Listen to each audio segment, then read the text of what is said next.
about to go to the Supreme Court to dispute the election count. If it comes to that, let's bring in NBC's justice correspondent Pete Williams. He's a veteran of those wars, as is NBC News analyst Jeremy Bash. Jeremy actually was a part of the recount in 2000 in Florida as a young lawyer for Al Gore, the Democratic candidate. Pete, I'll start with you. We talked about this before. I said if it gets to the Supreme Court, fact of the matter is there already are cases pending before the Supreme Court. Right. If the electoral vote ends up being close, and if Pennsylvania could make the difference, then a lawsuit already there is the one that would be most likely to get the Supreme Court involved. And here's what it's about. The Republicans object to the decision by Pennsylvania's state Supreme Court. It ruled in September that because of the pandemic and the Postal Service delays, mail votes will be counted if they arrive by Friday of this week, 3 days after the polls close. So the Republicans first asked the Supreme Court to put that ruling on hold. That failed on a 4-4 vote. Then the Republicans asked for a full-up appeal of that lower court ruling and asked that it be heard immediately, and the Supreme Court said, no, we're not going to take it right now. But that appeal is still sitting there waiting for the Supreme Court to decide whether to take it up at all.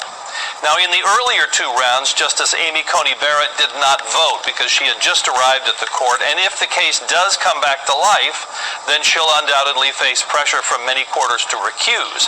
But the justices will no doubt have to ask themselves this question, having turned down the Republicans twice before it was known whether Pennsylvania could be critical, how would it look for the court to then step in and take a grant and grant the Republicans' request to take that case on a fast track, knowing that a ruling could decide the election for President Trump. The Supreme Court felt stung by the criticism that followed Bush v. Gore 20 years ago, and we could find out how much appetite there is on the court to go through that again.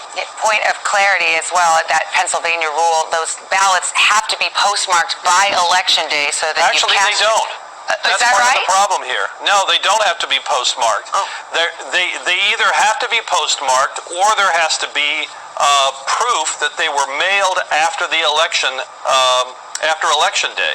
And that's been one of the Republicans' objections. Now, we've talked to the election officials and the Postal Service in Pennsylvania and asked them, do you postmark all the ballots? Because in some places, ballots have prepaid postage, and in that case, they probably don't go through the canceling machine. Are you telling me somebody could put a ballot in the mail today as long as it gets there by Friday? Well, that's what the Republicans object to. Now, of course, you have to first ask yourself this question.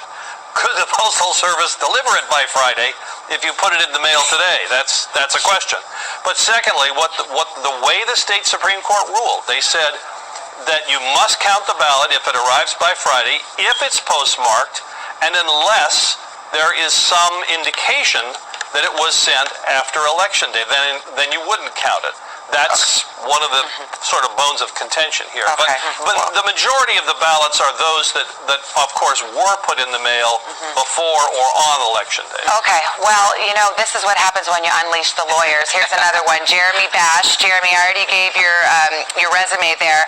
So, obviously, every state is different. Every state's rules is different. This is a different year. It's 20 years later. But walk us through what these recount fights really amount to, what it really comes down to. We all remember the hanging Chad in Florida.